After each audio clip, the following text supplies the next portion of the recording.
Nos services de police, de renseignement, etc., sont sous-dotés, continuent à l'être, malgré les renforcements depuis Hollande un petit peu. Mais enfin, Sarkozy a non seulement détruit complètement l'infrastructure du renseignement, mais il a pas remplacé un fonctionnaire sur deux dans la police. Donc, c'est une catastrophe. On n'a toujours pas rattrapé cette saignée due à au grand soi-disant président de la sécurité Moneuil. C'est lui qui nous a mis dans une situation de sous-dotation en termes de police, de justice et de renseignement. Maintenant, moi, ce genre de mesures, mais vraiment, est-ce qu'on pense que les Français ont à ce point la mémoire courte? Si on pense à l'assassin du père Hamel, Adel Kermiche, il avait été placé sous contrôle judiciaire parce qu'il avait voulu partir en Syrie. En mai 2015, il était fiché S, donc il était déjà sous contrôle judiciaire.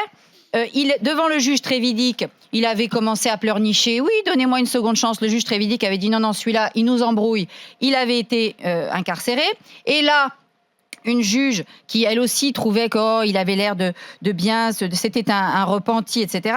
Elle avait dit, il a appris de ses erreurs, il fait des démarches d'insertion, on va le libérer. Le parquet avait fait appel, la juge l'avait quand même libéré. Il était sous bracelet électronique, assigné à résidence.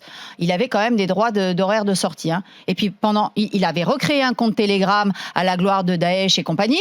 Il était d'ailleurs en lien, en contact avec l'assassin il avait été en contact dans les mois qui précédait avec l'assassin des 2 policiers de Magnanville, donc c'était en plus tout un réseau.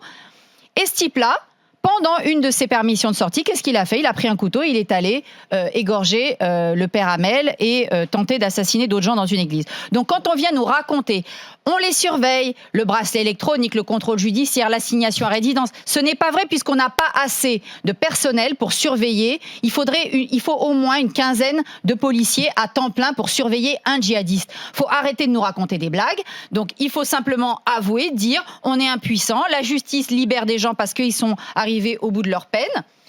L'assassin des 2 policiers de Magnanville, il avait aussi fait de la prison pour association de malfaiteurs en relation avec une entreprise terroriste. Il est sorti parce qu'il avait fait sa peine.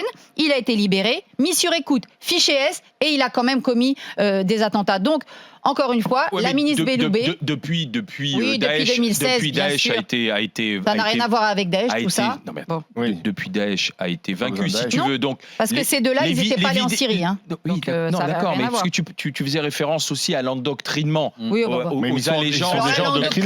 L'endoctrinement, il en est toujours au même stade. Il est même encore plus fort parce qu'il y a une dissimulation encore plus importante. Donc alors là, nous raconter que parce que l'État islamique s'est effondré, il n'y a plus de radicalisation, c'est ne rien connaître à l'histoire de l'islam politique. Ils ont fait leur peine.